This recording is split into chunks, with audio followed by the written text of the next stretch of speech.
Selamat pagi, Bapak Ibu, Saudara jemaat yang Tuhan Yesus kasihi. Tidak terasa kita sudah memasuki Minggu Prapaskah yang kelima pada pagi hari ini. Dalam kalender gereja Lutheran dikatakan bahwa minggu ini adalah Minggu Judika. Artinya minggu di mana orang mencari keadilan yang daripada Tuhan, atau minggu di mana orang boleh melihat keadilan yang daripada Tuhan. Memang tidak terasa juga bahwa kita sudah di minggu yang kedua kali selama kita berada dalam persoalan yang berhubungan dengan COVID-19 ini, yang membuat kita harus dirumahkan. Artinya kita nggak bisa kemana-mana, kita nggak bisa beribadah di gereja, tapi kita beribadah di rumah. Baik, Bapak Ibu, saudara-saudara yang kasih dalam Tuhan, pagi hari ini saya percaya semua liturgi udah kita ikuti, kita sudah memuji Tuhan, dan sekarang tiba saatnya kita akan mendengarkan firman Tuhan. Sekali lagi saya tekankan, saudara tidak hanya mendengarkan firman ini, kalau boleh buatlah diskusi kecil antara Bapak, Ibu, anak-anak, atau kelompok dari kita yang ada di rumah yang sedang beribadah. Coba kita buat diskusi kecil dalam memperdalam kebenaran-kebenaran yang akan saya sampaikan sebentar. Nah, Bapak, Ibu, Saudara, sebelum kita mendengarkan firman Tuhan, mari kita tenangkan hati kita tunduk kepala, mari kita berdoa bersama-sama. Bapa dalam sorga, kami menghampiri Engkau pagi hari ini, memuji Engkau, Allah yang hidup, Allah yang kudus, Allah yang kekal, Allah yang sangat luar biasa. Pagi ini kami menyiapkan hati pikiran kami untuk mendengarkan firman-Mu. Kami mohon Roh Kudus menolong kami, memberi hikmat, akal budi, kepintaran yang daripada Tuhan, supaya apa yang kami dengarkan lewat pembacaan firman-Mu dan uraian demi uraian dari tempat ini boleh menjadi berkat buat hidup kami, menjadi pegangan yang boleh menguatkan kami semuanya. Kuduskanlah hamba-Mu yang menyampaikan dan saudara-saudara, umat-Mu, jemaat-Mu yang mendengarkannya. Dalam Kristus Tuhan kami sudah berdoa. Amin. Bapak, Ibu, saudara yang kesedam Tuhan, nats yang diberikan kepada kita atau yang kita renungkan pagi hari ini dalam Minggu Prapaskah yang kelima terambil dari Roma pasal yang ke-8. Roma pasal 8, kita melihat ayat yang ke-6 sampai dengan ayat yang ke-11. Demikian firman Tuhan, saya membaca buat Bapak, Ibu, Saudara. Karena keinginan daging adalah maut, tetapi keinginan roh adalah hidup dan damai sejahtera. Sebab keinginan daging adalah perseteruan terhadap Allah, karena ia tidak takluk kepada hukum Allah. Hal ini memang tidak mungkin baginya. Mereka yang hidup dalam daging tidak mungkin berkenan kepada Allah. Tetapi kamu tidak hidup dalam daging, melainkan dalam roh, jika memang roh Allah diam di dalam kamu. Tetapi jika orang tidak memiliki roh Kristus, ia bukan milik Kristus. Tetapi jika Kristus ada di dalam kamu, maka tubuh memang mati karena dosa, tetapi roh adalah kehidupan oleh karena kebenaran. Dan jika roh Dia yang telah membangkitkan Yesus dari antara orang mati diam di dalam kamu, maka ia yang telah membangkitkan Kristus Yesus dari antara orang mati akan menghidupkan juga tubuhmu yang fana itu oleh rohnya yang diam di dalam kamu. Sampai di sini pembacaan firman Tuhan untuk kita semua pagi hari ini. Tema kita di Minggu Prapaskah yang kelima ini adalah kebangkitan Yesus menghidupkan tubuh yang fana. Sekali lagi, kebangkitan Kristus menghidupkan tubuh yang fana. Saudara, kalau kita melihat dalam pembacaan kita pagi hari ini, ayat kuncinya sebenarnya ada dalam ayat yang ke-11. Demikian dikatakan, dan jika roh Dia yang telah membangkitkan Yesus dari antara orang mati diam di dalam kamu, maka ia yang telah membangkitkan Kristus Yesus dari antara orang mati, ia akan menghidupkan juga tubuhmu yang fana itu oleh rohnya yang diam di dalam kamu. memang kita harus menyadari bahwa kita ini adalah manusia yang berdosa, yang mendapatkan kasih karunia yang daripada Tuhan. Dalam arti begini, kasih karunia itu memang dinyatakan lewat pengorbanan Kristus untuk kita semuanya. Sekali lagi, kita mendapatkan kasih karunia itu oleh karena pengorbanan Kristus untuk kita. Dalam arti begini, Yesus mati untuk menanggung semua dosa-dosa kita. Ia mati untuk kita orang yang berdosa. Dalam arti yang Tuhan mau sebenarnya lewat kematian Yesus itu bagaimana kita dibebaskan dari dosa. Karena memang selama kita hidup di dalam dosa, maka kita tidak akan pernah bisa mengikuti keinginan-keinginan daripada Tuhan. Sehingga memang benar kalau dikatakan oleh Paulus dalam konteks pembicaraan kita atau konteks sebelum ayat yang ke-6 sampai dengan ayat 11 ini, sebenarnya dia sedang membicarakan bahwa sejak Yesus ada dalam diri kita, atau sejak kita menerima Yesus sebagai Tuhan dan Juru Selamat kita pribadi, sebenarnya ayat yang pertama itu, demikianlah sekarang tidak ada penghukuman bagi mereka yang ada di dalam Kristus Yesus. Tidak ada hukuman. Karena dikatakan dalam ayat yang kedua, Roh yang memberi hidup telah memerdekakan kamu dalam Kristus dari hukum dosa dan hukum maut. Ya, jadi dengan kita terima Yesus, dikatakan bahwa Roh itu sudah memerdekakan kita. Dalam arti, kita tidak lagi terikat. Ya, tidak lagi terikat dengan dosa dan tidak lagi terikat dengan hukum maut. Dalam arti setelah kita terima Yesus, sebenarnya seharusnya yang diinginkan oleh Tuhan daripada kita, kita hidup dalam kemerdekaan kita. Kita bebas, melakukan apa saja di dalam hidup ini. Dalam arti fokus kita dalam kebebasan itu bukan lagi memuaskan keinginan-keinginan daging yang ada dalam diri kita, tetapi fokus kita adalah mengikuti keinginan-keinginan daripada Roh yang memerdekakan itu. Nah, sehingga memang dari ayat yang 11 tadi, dari ayat kunci itu, bisa kita melihat bahwa memang kita nggak bisa pungkiri bahwa kita dibungkus oleh tubuh yang fana ini, atau yang dikatakan oleh tubuh daging ini.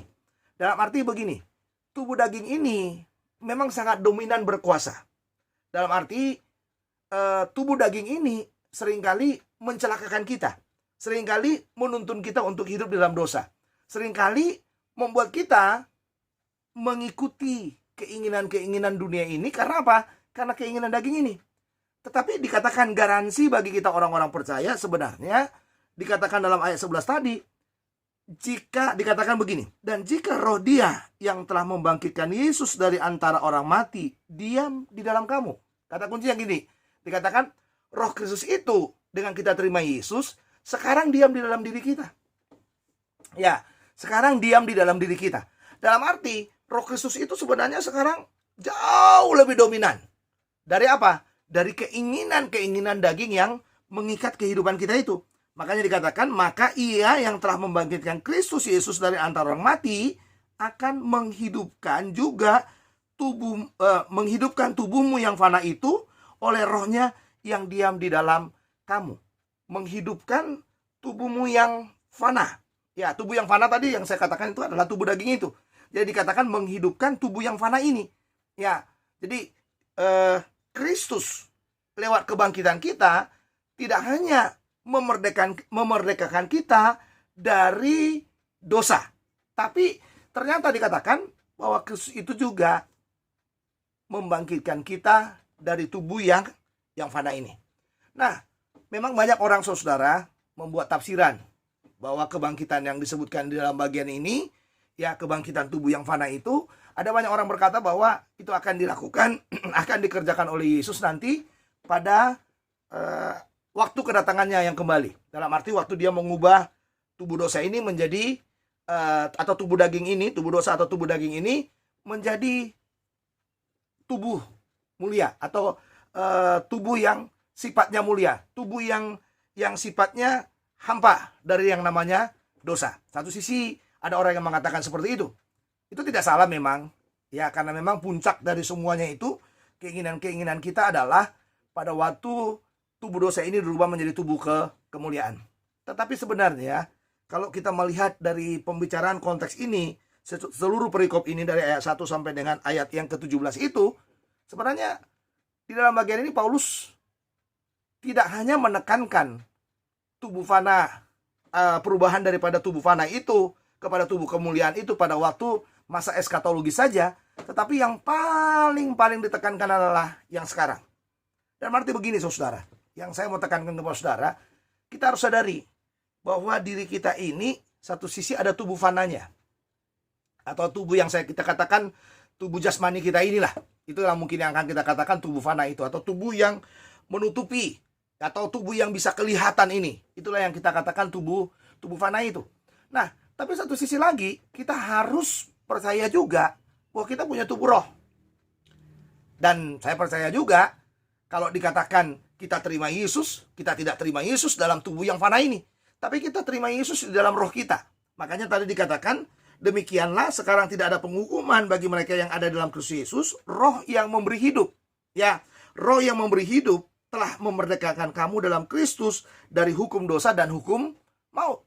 Dalam arti, sebenarnya waktu kita terima Yesus, roh kita sudah dibebaskan, roh kita sudah dimerdekakan. Sehingga saudara, sebenarnya kita harus sadar bahwa kita punya tubuh roh yang jauh lebih dominan dari tubuh yang fana ini. Sehingga saudara, kalau dikatakan kebangkitan Yesus menghidupkan tubuh yang fana ini, sebenarnya tekanannya tidak hanya persoalan-persoalan yang sifatnya eskatologis atau sifatnya yang berkaitan kepada masa yang akan datang. Tetapi sebenarnya kebangkitan daripada tubuh yang fana ini sedang berlangsung sekarang. Dalam arti begini, tubuh roh kita harus mampu menekan tubuh yang fana itu. Dalam arti begini, tubuh roh kita tidak boleh membiarkan tubuh yang fana ini dominan menguasai setiap kehidupan kita. Ya, makanya dikatakan kebangkitan Kristus itu menghidupkan tubuh yang fana ini. Dalam arti tubuh yang fana ini sekarang, ya waktu ini tadi tanpa Yesus, ya waktu tubuh yang fana ini tanpa Yesus, kita akan mengikuti semua keinginan-keinginan daging, maunya daging, kehendak daging kita ikuti semuanya. Tetapi setelah Yesus membangkitkan tubuh yang fana ini oleh rohnya yang hadir dalam diri kita itu, seharusnya dikatakan dalam bagian ini, tubuh roh ini menguasai tubuh yang fana ini, sehingga semua keinginan-keinginan daripada tubuh yang fana ini dimatikan oleh keinginan-keinginan roh itu, sehingga keinginan roh itu jauh lebih dominan dari keinginan daripada tubuh yang fana ini. Nah, jadi jelas sekali kita bisa melihat dalam bagian ini, kebangkitan Yesus itu menghidupkan tubuh yang fana. Menghidupkan tubuh yang fana itu artinya sebenarnya inti yang sedang ditekankan, ya, bahwa menghidupkan tubuh yang fana itu tidak berkaitan lagi kita mengikuti keinginan-keinginan daging itu, tapi kita mengikuti keinginan-keinginan daripada roh itu. Nah, memang kalau saudara lihat dalam pembacaan ini, dua hal itu yang ditekankan. Jadi, kalau kebangkitan Yesus menghidupkan tubuh yang fana itu, seharusnya yang pertama, keinginan daging itu harus mati. Ya, keinginan daging itu harus mati. Artinya begini, keinginan daging atau keinginan daripada tubuh yang fana itu sudah pernah membuat kita hidup dalam hukum dosa dan hukum maut itu. Dalam arti, kita sudah bisa melihat begini, bahwa tubuh daging atau tubuh yang fana ini sudah pernah membuat kita menjadi orang yang tidak merdeka. Sudah pernah membuat kita menjadi orang yang berseteru dengan Tuhan, atau sudah pernah membuat kita menjadi target untuk masuk kepada maut itu.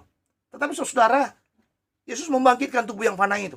Dengan hadirnya Roh Kudus dalam hidup kita, dengan kita terima Yesus, Roh Kudus hadir dalam hidup kita itu, sebenarnya tubuh yang fana itu sekarang dihidupkan. Dihidupkan dalam arti begini, semua keinginan-keinginan daging tadi yang mencelakakan kita untuk hidup dalam hukum dosa dan hukum maut itu, sekarang membawa kita untuk hidup dalam keinginan daripada Roh Kudus itu. Jadi, kalau kebangkitan Yesus menghidupkan tubuh yang fana ini, ciri khas yang bisa kita lihat yang pertama adalah kita mematikan semua keinginan-keinginan daripada daging itu. Jadi, sekarang keinginan daging dari tubuh yang fana yang sudah dibangkitkan ini ngikut kepada keinginan daripada roh itu. Jadi, dalam arti gini, ada banyak orang bilang gini, saudara, masih daging, wajar masih berdosa. Masih daging, wajar masih marah-marah.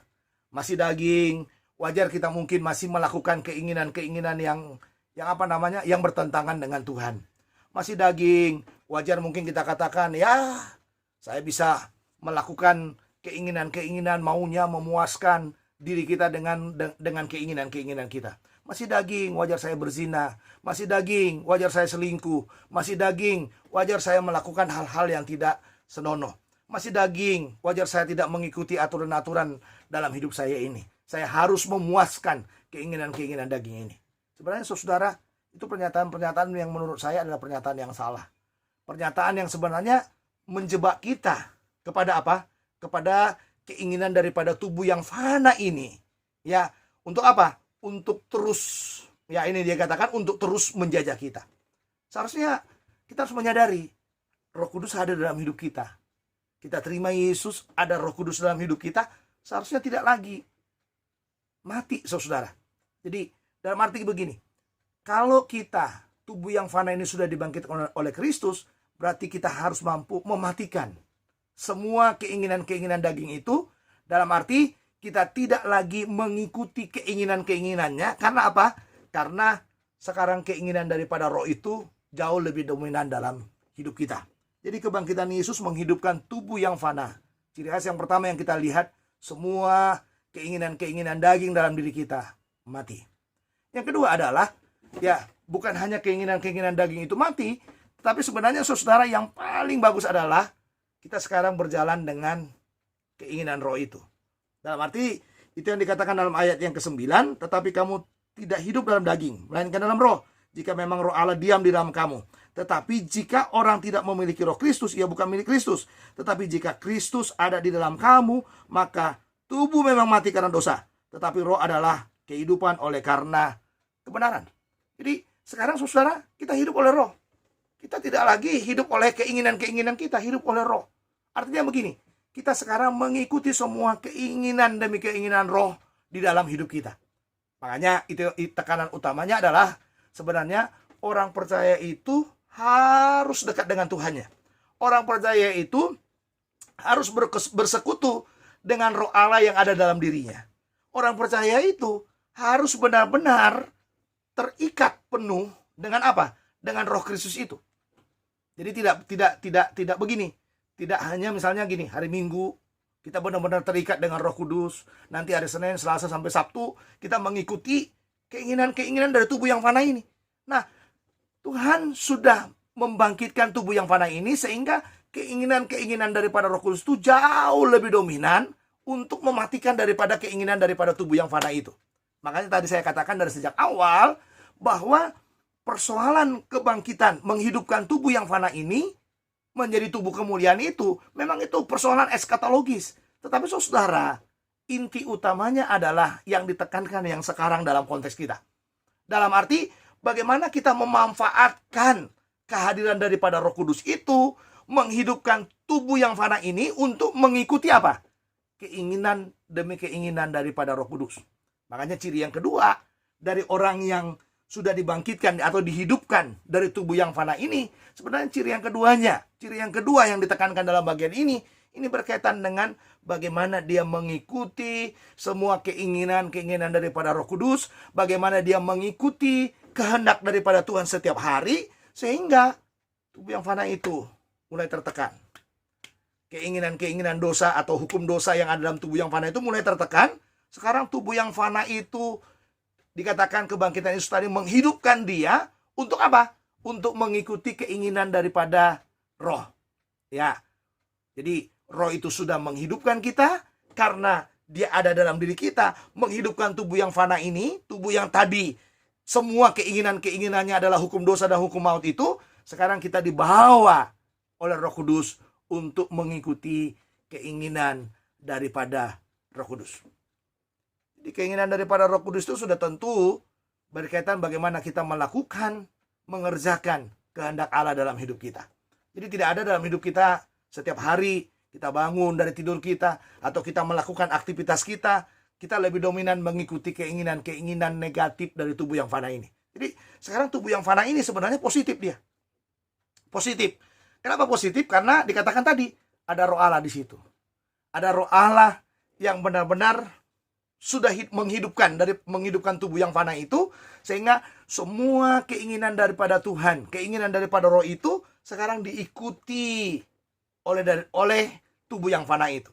Dalam arti kita harus menaklukkan tubuh daging ini. Kalau Tuhan sudah menghidupkan tubuh yang fana atau tubuh daging ini, ya, kita harus menaklukkan keinginan-keinginannya kepada keinginan daripada Roh Kudus. Bapak Ibu, saudara-saudara yang kasih dalam Tuhan, kita bisa melihat kebangkitan Yesus menghidupkan tubuh yang fana. Cirinya cuma 2 dalam bagian ini. Yang pertama adalah kita mematikan keinginan-keinginan daripada tubuh yang fana ini. Keinginan-keinginan daging yang lebih dominan dari tubuh yang fana ini kita matikan. Yang kedua, kita mengikuti keinginan daripada Roh Kudus itu. Dalam arti kita hidup dikendalikan oleh Roh Kudus sepenuhnya. Jadi bagi kita secara pribadi dalam minggu Prapaskah yang kelima ini, minggu di mana kita merenungkan kematian Yesus, karya Kristus bagi kita, menuju nanti kita masuk ke hari yang kemenangan yang disebut dengan hari Paskah itu, kita bisa melihat bahwa satu karya Roh Kudus yang sangat luar biasa adalah dia menghidupkan tubuh yang fana ini. Ya, kebangkitan daripada Yesus itu menghidupkan tubuh yang fana ini. Kenapa? Hadirnya Roh Kudus dalam diri kita, sehingga tubuh yang fana ini sekarang hidup, ya, tapi tidak mengikuti keinginan-keinginannya. Tapi tubuh yang fana ini dihidupkan untuk menghidupkan keinginan daripada keinginan daripada Roh Kudus yang tinggal di dalam diri kita. Kalau begitu, tidak ada alasan bagi kita untuk terikat dengan dosa. Kalau begitu, tidak ada alasan bagi kita untuk berkata masih daging, masih lemah. Gak mungkin. Ayat hari ini mengingatkan kepada kita, tubuhmu yang fana sudah dihidupkan. Dihidupkan bukan untuk mengikuti hukum dosa dan hukum maut, tapi dihidupkan untuk mengikuti keinginan daripada Roh Kudus dalam dirimu. Kita tidak hanya sekedar menantikan tubuh kemuliaan di masa eskatologis nanti, tetapi kita dari sekarang mampu mengerjakan keinginan daripada Roh Kudus itu dalam diri kita.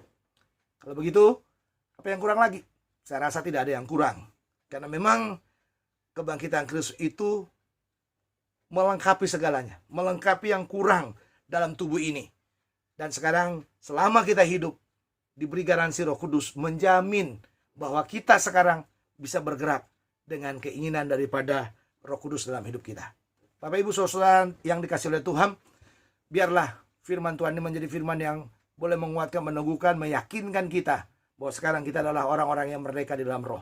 Orang-orang yang sudah dimerdekakan oleh Tuhan dari keinginan-keinginan daripada tubuh yang fana ini. Sehingga tubuh yang fana ini setelah dibangkitkan oleh Yesus dengan hadirnya Roh Kudus dalam diri kita ini, sebenarnya semua keinginan daripada Roh Kudus itu mampu kita ikuti. Kita ikuti dalam hidup kita dan kita menaklukkan keinginan-keinginan daripada tubuh yang fana ini. Mari kita melakukannya.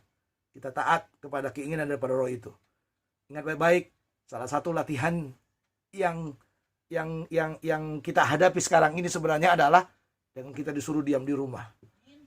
Ya, kita diam di rumah. Sebenarnya kita sedang dilatih bagaimana kita tidak mengikuti keinginan daripada tubuh yang fana ini. Kita mau bebas, kita mau merdeka. Ya, kita nggak bisa berkata, wah saya kebal, saya tidak mungkin bisa terjangkit oleh virus itu. Tetapi saudara, kita tahu bahwa tubuh yang fana ini rentan juga terhadap penyakit. Sehingga roh itu sekarang melatih kita. Tinggal di rumah katanya. Tinggal di rumah dan kita menaklukkan semua keinginan-keinginan kita, kebebasan kita, kemerdekaan kita, kehebatan kita mungkin mencari uang dan lain sebagainya. Sekarang takluk sepenuhnya kepada keinginan daripada tubuh yang fana ini untuk kita benar-benar hidup dalam kehendak daripada Roh Kudus. Tuhan Yesus memberkati kita. Saya percaya bahwa kekuatan daripada roh ada dalam diri kita dan kita dituntun oleh Tuhan untuk hidup dalam kemenangan, sehingga kebangkitan Yesus itu menghidupkan tubuh yang fana ini. Jangan ikuti keinginan-keinginan negatifnya, tapi ikuti keinginan-keinginan daripada Roh Kudus. Mari kita berdoa. Bapa dalam surga, terima kasih buat firman yang boleh kami dengarkan pada hari ini.